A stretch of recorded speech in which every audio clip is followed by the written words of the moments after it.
ಮಾಡಿದ್ರೆ ತಪ್ಪಿಗೆ ಪಶ್ಚಾತ್ತಾಪ ಪಡ್ತಾ ಇದ್ದಾರೆ. ಹಂಗೆ ಅನ್ಸುತ್ತೆ ನಮಗೆ ಸರ್, ನಮ್ಗೆ ಗೊತ್ತಿಲ್ಲ. ಈಗ ಕಾನೂನಲ್ಲಿ ಏನು ನಡೀತಾ ಇದೆ ನಮ್ಗೆ ಗೊತ್ತಿಲ್ಲ. ಕಾನೂನು ಇರಬೇಕಾದ್ರೆ ನಾವು ಅದ್ರ ಬಗ್ಗೆ ಏನು ಮಾತಾಡಲೂಬಾರ್ದು. ಹೌದು, ಅದು ಸತ್ಯಾಸತ್ಯಾಂಶ ಅವ್ರಿಗೆ ಗೊತ್ತು. ಅದರಿಂದ ಅದ್ರ ಬಗ್ಗೆ ನಾವೇನು ಮಾತಾಡೋದಿಲ್ಲ. ಸರ್, ಈಗ ನೀವು ಬಾಲ್ಯದ ಕೇಳಿದ್ರು ದರ್ಶನ್ ಹೇಗೆ ಸರ್?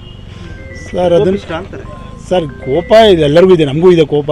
ಕಡೆ ಬರ್ತೇ ಕೋಪ ಬರ್ತದೆ. ಹಂಗಾದ್ರೆ ಈ ಮಟ್ಟಕ್ಕೆ ಅವರು ಇಲ್ಲ, ನಾವು ನೋಡುವಿಲ್ಲ, ಇವತ್ತು ಅಂದರೆ ಕೊಲೆ ಮಾಡೋ ಮಟ್ಟಕ್ಕೆ ದರ್ಶನ್ ಅವರು ಇಲ್ಲ ಅಂತ ಸರ್. ಅದನ್ನು ಸದ್ಯಕ್ಕೆ ಮಾತಾಡೋ ಪರಿಸ್ಥಿತಿ ಇಲ್ಲ. ಅದು ಕಾನೂನಲ್ಲಿ ಇದು ಕೋರ್ಟಲ್ಲಿ ಇರೋದ್ರಿಂದ ಅದ್ರ ಬಗ್ಗೆ ನಾವು ಚರ್ಚೆ ಮಾಡೋ ಅವಶ್ಯಕತೆ.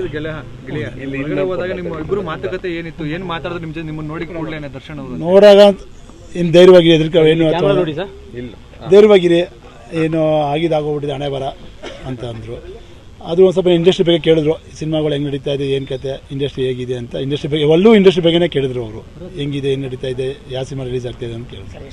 ಈಗ ಜೊತೆಲಿದ್ದೋ, ಕಷ್ಟ ಸುಖದಲ್ಲಿ ಇದ್ದೋ. ಈಗ ಅವ್ರು ಇರೋ ಪರಿಸ್ಥಿತಿಲಿ ನಮಗೆ ಏನು ಮಾತಾಡ್ಸಿದ್ರೆ ನಾವು ಇಲ್ಲ, ಟೈಮ್ ಬಂದು ಮಾತಾಡೋಣ. ಮೊದಲನೇ ಸಲ ನಿಮ್ಮನ್ನು ನೋಡಿದಾಗ ಅವ್ರು ಏನಂದ್ರು, ನಿಮ್ಮನ್ನ ಹೇಗೆ ಮಾತಾಡಿದ್ರು?